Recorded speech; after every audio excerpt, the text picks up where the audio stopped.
Hello friends, welcome back to my mini blog. तो आज के ना जाबो बाजारे बिरियानिर हाड़ी किनते। अनेक दिन धरे भाबछिलाम जे एकटा बिरियानिर हाड़ी किनबो, तो মানে একটা ঠিকঠাক কারণ হচ্ছিল না যে কেনার মতো। তো এবার বিবাহবার্ষিকীতে ভাবলাম বিরিয়ানি বানাবো। তো তা দেরি না করে চলে গেলাম বাজারে, আমাদের বিরাটির বাজারে। আমাদের কাছে এই বাজারটাই কাছে হয়, তো বিরাটির বাজারে চলে গেলাম। আর দোকানদারকে বললাম আপনার দোকানে যে সবথেকে ভালো বিরিয়ানির হাঁড়ি আছে সেটাই আমাকে দেখান। তো আমি বললাম যে আমার মোটামুটি 10 জনের মতো বিরিয়ানির হাঁড়ি বানাবো। তোরা সেই বুঝে আমাকে 16 সাইজ যেটা সেইটা আমাকে সাজেস্ট করলো যে এই সাইজটা নিন, তাতে ভালো হবে। তো ওরা আমার জন্য গোডাউন খুলে দিল। গোডাউনটা সত্যি গোডাউন বাবা, কত জিনিস। আর এত বড় বড় বাসন দেখে তো আমার ভয়ই লাগছিল যে কি সাইজের দেবে।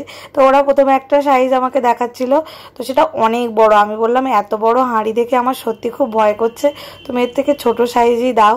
তো ওরা সেই 16 সাইজটাই আমাকে দিল। ওটা মনে হয় 18 ছিল, অনেকটা বড়। তো এই 16 সাইজেরটা নিয়ে আমি দেখলাম যে এটাই 10 জন কেন প্রায় 20 জনের মতোই রান্না করা যাবে। মানে রান্না করে বুঝলাম, রান্না করার আগে বুঝতে পারিনি। তো খুব ভালো হয়েছে মোটামুটি, আমার যেরকম দরকার ছিল ঠিক সেরকমই হয়েছে। বারবার তো কেনা হয় না, তো একবার একটু ভালো দেখেই ভালো করেই কিনতে হবে।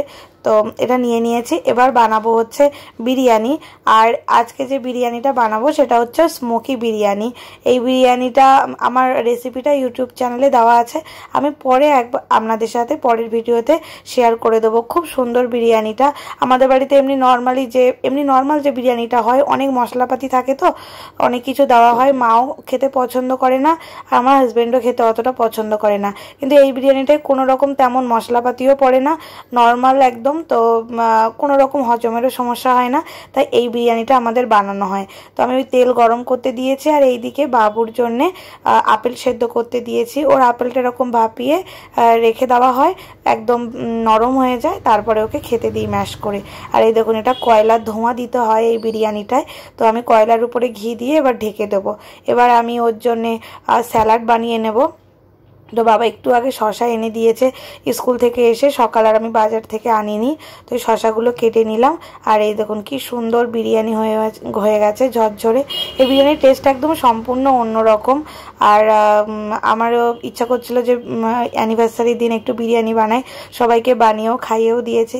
তো এই ব্লগটা আপনাদের কেমন লাগলো অবশ্যই কমেন্ট বক্সে জানাবেন, এবং ভালো লাগলে অবশ্যই কমেন্ট করবেন এবং শেয়ার করবেন।